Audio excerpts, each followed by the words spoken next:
can the offense do better at this point in the season?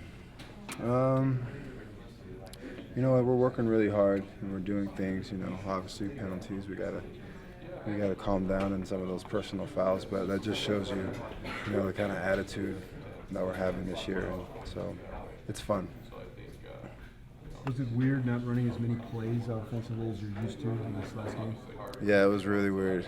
Really felt like, you know, it seemed way easier than practice because, you know, we're used to getting a lot more series and doing a lot more plays, and it kind of felt really weird. You know, it felt really slow. But was it frustrating?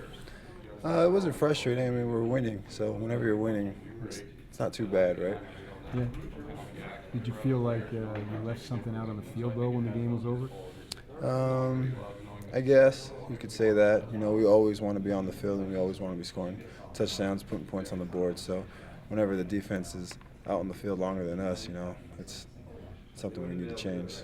Did you feel like you had a level of effectiveness, even though you didn't have the same amount of plays that you usually have? Yeah, I mean, we put points on the board and we scored more than them, so that's really what it comes down to. 4-0 heading into the bye week was the goal, but how important is it to stay hungry, keep things in perspective? There's a long schedule left to go. It's, you know, we're the underdogs in most of the time, so we have to stay hungry. You know, we have a lot to prove this year, and so we just have to keep working hard. You've already had a couple of long road trips, but still a lot of mileage to put in.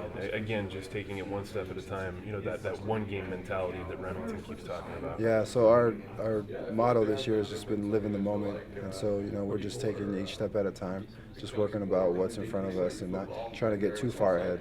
What excites you about what's left on the schedule? Just the opportunity to go undefeated. I know that's way out of, should not be thinking about that, but, you know, having the possibility of going undefeated could be an awesome experience. You've been here a long time. Any strong feelings about Utah State at all? You know, we're not really worried about Utah State. We're just going to do our own thing, worry about us, and, you know, it's just another stepping stone. Devin, you're tops in the nation in penalties. It's kind of I don't know. What are your feelings about, you know, now that you're 4 games in, still being penalized so much? What causes that, and how do you guys rectify that? I think it's just, you know, the grit that we have as a team. You know, we're trying hard, you know, and we're going to keep going hard until we hear those whistles blow. And if we don't hear them, we're just going to keep going. So, you know, I think the refs need to blow the whistles a little bit louder. Devin, it seems like almost every game you guys start out with a throw to the tight end, and then you go away from it. What's the deal with it? I don't know what the deal is there. You know, it's not my job. I just have to keep playing and just keep showing that I can get open and things like that. But I'm not too worried. You feel like you're getting open? I do. You know, just watching the film, I'm just making sure I'm doing everything I can to know that I am a viable option. And so I'm just going to keep doing that.